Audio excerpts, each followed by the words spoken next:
Dear sisters, never ever ever trust a man.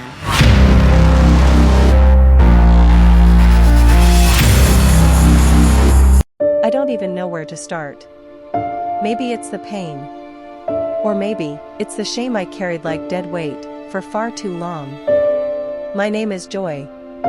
I'm 34 years old. I was married for 9 years to a man I thought feared God. A man who prayed before every meal. A man I once called husband.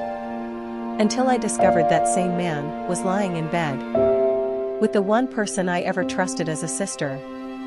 My best friend, Eve. When I married Charles, people said I was lucky. He was tall, soft-spoken, and had just returned from Dubai. He owned a logistics company. We had a big wedding, traditional in a wary, then white wedding in Lekki. Eve was my maid of honor.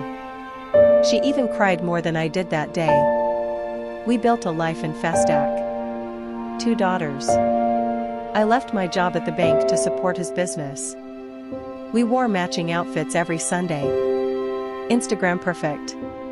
But Instagram doesn't show midnight tears. One evening, I picked up Charles's phone just to check our daughter's school email. A message popped up. Last night was wild.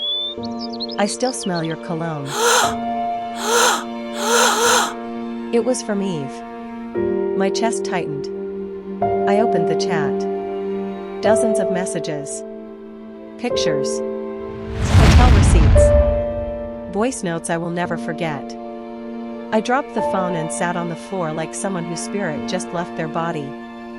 But I didn't say a word. Not that night.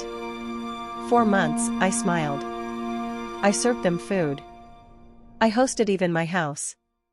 But inside, I was gathering proof. I installed a secret app on Charles's phone. It forwarded all his messages to mine. I recorded phone calls. Even followed them to a hotel in Acadia and watched them check in. They were laughing. Meanwhile, I was outside, crying, shaking, recording. I wanted no noise. No drama. Just truth. On my 34th birthday, I told Charles the First was traveling to Enugu for my mum's treatment. He said, "Safe journey, my queen." He even kissed me. Eve messaged, "Enjoy your trip, babe. We'll celebrate when you're back." But I never left Lagos. That night, I parked outside their usual Lekki shortlet. At exactly 10:12 p.m., they walked in together. I called my lawyer friend. By morning, we served them right inside the apartment. Divorce papers. Evidence bundle. Property transfer forms. But the real confrontation? It came 2 days later. I invited them both for a family dinner. Just the 3 of us. I wore white. Eve smiled and said, "Ah, Joy. You're glowing oh." I smiled back. As we sat, I pulled out a Bluetooth speaker. Then pressed play. Eve's voice. "She's so stupid, Charles. You can lie to her about anything and she'll still cook for you." Then Charles's voice. "She's too soft. She no go ever suspect. She dey fear me too much." I looked at them and said, "I gave you both my loyalty. You gave me betrayal. Eve, I shared everything with you. Charles, I gave you my youth. But from today, I give you nothing. Not my love. Not my silence. Not even my tears." Then I stood up, walked away, and left them sitting in the house that now legally belonged to me. It's been 6 months.